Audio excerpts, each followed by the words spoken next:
সাতক্ষীরার তালাসহ জেলার বিভিন্ন এলাকায় সবজি আবাদে ধুম পড়েছে। কেউ রোপণ করছেন বীজ, কেউ ব্যস্ত পরিচর্যায়, অনেকে আবার বাজারেও সবজি বিক্রি শুরু করেছেন।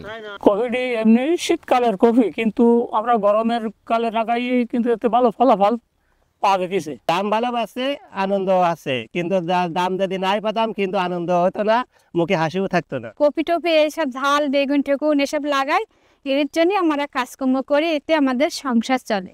স্থানীয় কৃষি বিভাগের তথ্য মতে চলতি মৌসুমে সাতক্ষীরায় প্রায় ৯,৬৭০ হেক্টর জমিতে শীতকালীন সবজি চাষাবাদ হয়েছে। এর মধ্যে তালাতেই আবাদের পরিমাণ বেশি।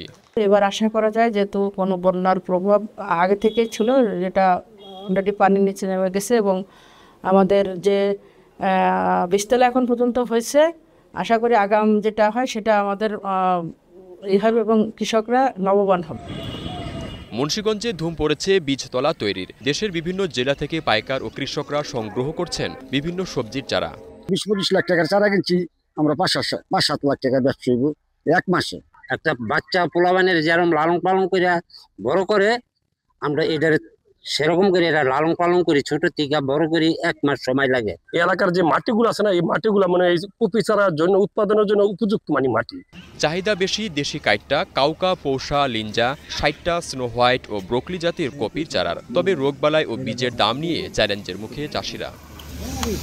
করা সিজন ধরছে, অনেক বালিতে আছে, ব্যবসা বাণিজ্য কাজ কাম খুব বালিতে আছে, মানে বেচা কিনেও বালিতে আছে। বিভিন্ন জায়গা থেকে লোক আসে আমাদের এখান থেকে কিনে নেয়। বৃষ্টিপাত হইলে একটু পচার দেখা যায়, আমরা ওষুধ পানি কিছুটা দেওয়ার পরে এটারে দমন করি।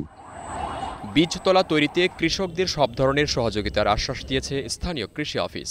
তো আনুমানিক তারা সব মিলে কিন্তু প্রায় ২ কোটির মতো বাণিজ্য জায়গায় তাদের হবে। বৃষ্টি হলে সেই জায়গায় ছত্রাকের সমস্যা দেখা যায়, সেই ক্ষেত্রে আমরা তাদের কার্পেন্টাজিন গ্রুপ অথবা ম্যানকোজেব প্লাস মেটালোজিল গ্রুপের ওষুধ আমরা প্রিফার করে থাকি এবং তারা এগুলি প্রয়োগ করে এবং তারা এই ক্ষেত্রে কৃষি অফিস তারা সবসময় পাশে আছে এবং আমার উপসাগরী কৃষি কর্মকর্তা মাঠে তাদের সবসময় পরামর্শ দিয়ে যাচ্ছে।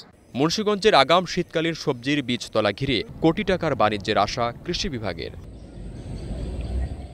Desk report, star news.